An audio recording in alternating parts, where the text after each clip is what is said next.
Michelle is my name. Allow me to share with you the most thrilling and insane night of my life.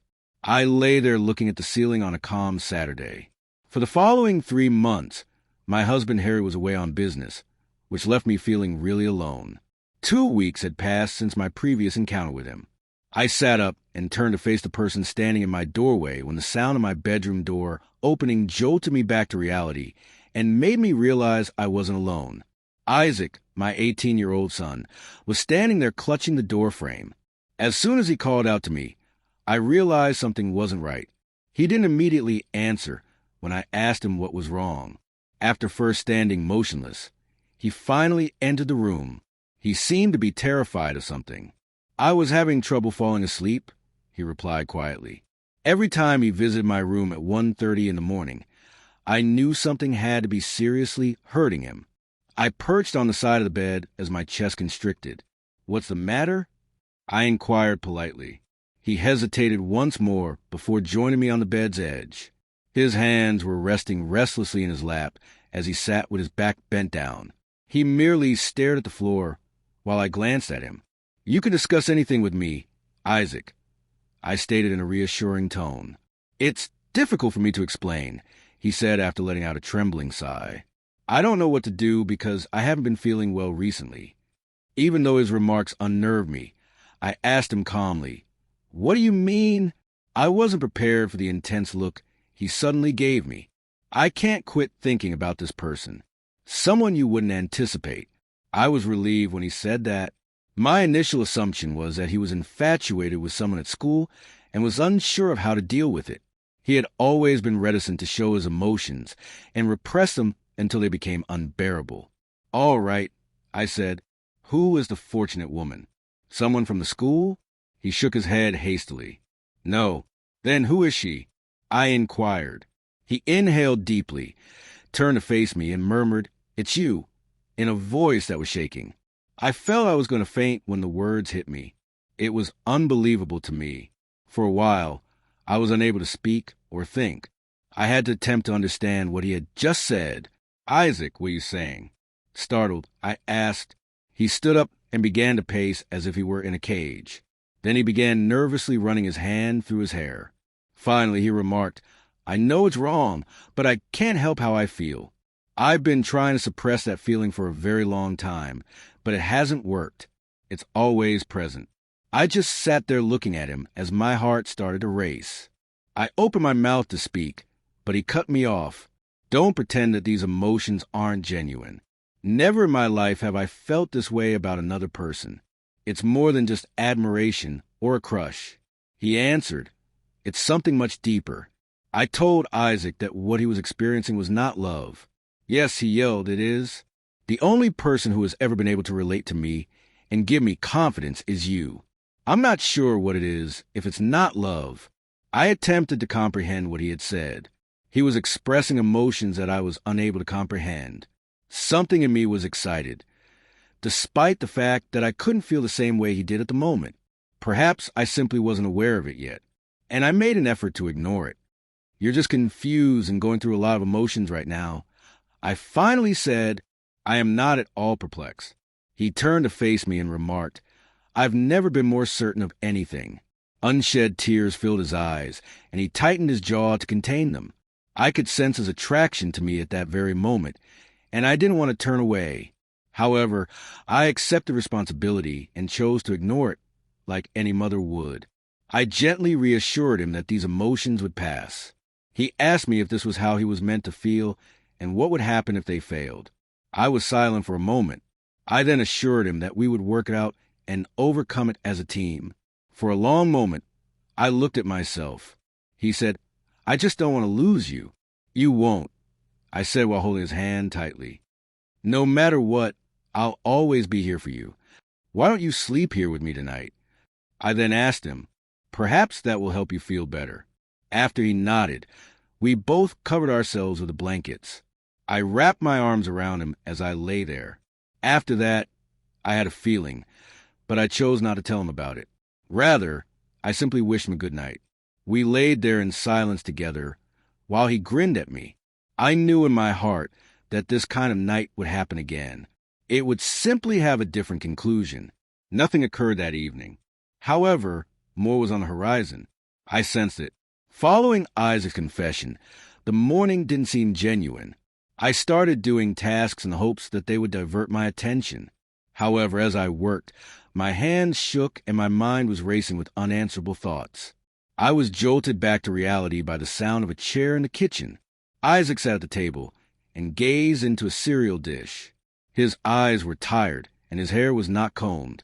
It was evident to me that neither he nor I had slept. I said good morning to him, breaking the ice. He muttered good morning back to me after looking up. I took a seat across from him after pouring myself a cup of coffee. Neither of us said anything for a while. Tension was pervasive in the air. Of the two of us, I was the first to speak. I started last night. I meant what I said, and that's just the way it is, he interrupted. I tried to maintain my composure by closing my eyes and taking a deep breath. Even though you're being honest with me, this is not something we can act on. I responded. He was clearly upset as he moved in his chair. With a tone of frustration, he questioned, "Why not?" I looked for the appropriate words.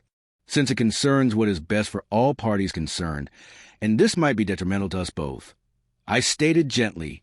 He turned his head aside and tightened his jaw. "I don't want to hurt you," he added quietly. I answered, "I know you don't," as I extended my hand across the table to take his. "That's why we have to find a way to move past this," I said. He murmured, "I'll try, but I'm not sure if I can." The next few days were a haze. Although we would attempt to have casual chats when we were together, Isaac generally made an effort to avoid me. He would frequently spend time outside the house or in his room. I kept telling myself that it would help him work out his emotions and that it was for the best. However, I missed him terribly. We have shared a bed ever since he came clean. However, I could still see that we were somewhat apart even at that point. Isaac entered the kitchen one evening when I was making dinner. He began, "I want to talk to you about something." "All right, go ahead," I said. "I've come to the conclusion that having you in my life as only my mother is preferable to having nothing at all." He said, "I don't want to lose you." This made me quite happy, and I felt a wave of relief. "You don't need to be concerned about losing me," I said. "It's just very difficult," he said. I took a step forward and hugged him. "You will overcome this, but it will take time. I'll assist you in every way I can." I comforted him. He praised me after our tension subsided. I thought that everything would finally be all right for the first time in days. Isaac started eating with me once more, and we spent a lot of time together just as before. He was sitting on the couch in the living room one evening, gazing at the television. I entered and accompanied him. He shrugged his shoulders when I inquired how he was feeling. Then, "Yeah, just thinking," was his response. "What is it about?" I asked. He acknowledged that he thinks about us constantly. I felt sick to my stomach when he stated it. I said, "I thought we got past this, Isaac." "I'm trying," he said, "but it's not that easy." I stated that we must continue to work on this for our own sakes. However, have you ever considered what our relationship may be like if we were together? He inquired. I was entirely unprepared for his question. "Tell me not to lie," he urged sternly.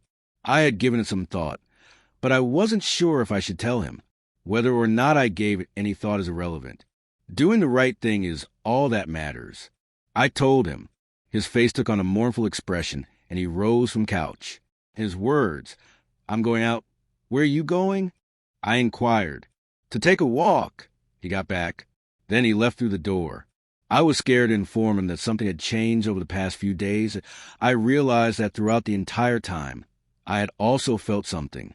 The time he was gone passed quite slowly. I waited for him to come back while I sat by the window. Just before midnight, I heard the door open and I exhaled in relief. I asked him where he had been in a tremulous voice as I hurried to the door. He said, "Walking," with his head drooping. I reprimanded, "You can't just disappear like that." With a sigh, he told me he wanted some time to himself to get his thoughts straight. "We can't continue in this manner. We're being torn apart by it."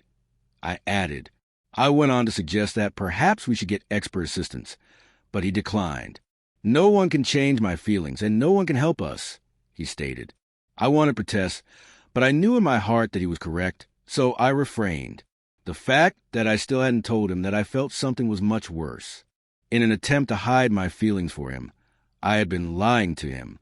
I simply wasn't prepared to tell him just yet. The days that followed were characterized by awkward talks and avoidance. Isaac made an effort to be normal, but it was clear that we were at odds. I had a feeling something was going to happen. We were tidying up after supper one evening when I observed that Isaac had been incredibly silent the entire time. The stillness was then eventually broken by him. I simply cannot do this, Mom. I can't act as though these emotions don't exist. I reflected on our recent evenings spent together. He was caressing me more than normal, and I was touching him in return. He had initiated this conversation for that reason. Calmly, I said, I have a confession to make. I believe you've taken note of the events over the last several evenings. The touches, he inquired. He went on, I thought they were just to calm me down and make me feel good. No, I said, they were brought on by my realization that I share your emotions. I looked down and muttered, I was just scared to admit it. I looked up as he placed a hand on my chin. Then we started kissing passionately. We then proceeded to get ready for bed.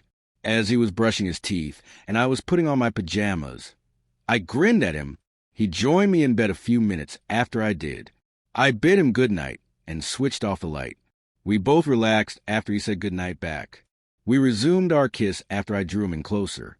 After that, we did more than just share a kiss. I felt more alive than ever when I let myself go in the moment. I had forgotten all of my worries from the previous few weeks at that point. It felt good to feel clear-headed at last.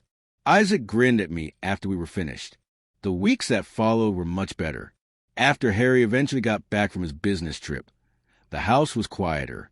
While he was away, I made the decision to keep what had happened from him. Isaac resumed his long-suspended interests and started spending more time with friends.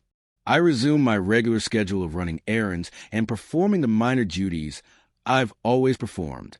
I made every effort to keep myself occupied and stop thinking about it, and Isaac and I never discussed what had transpired.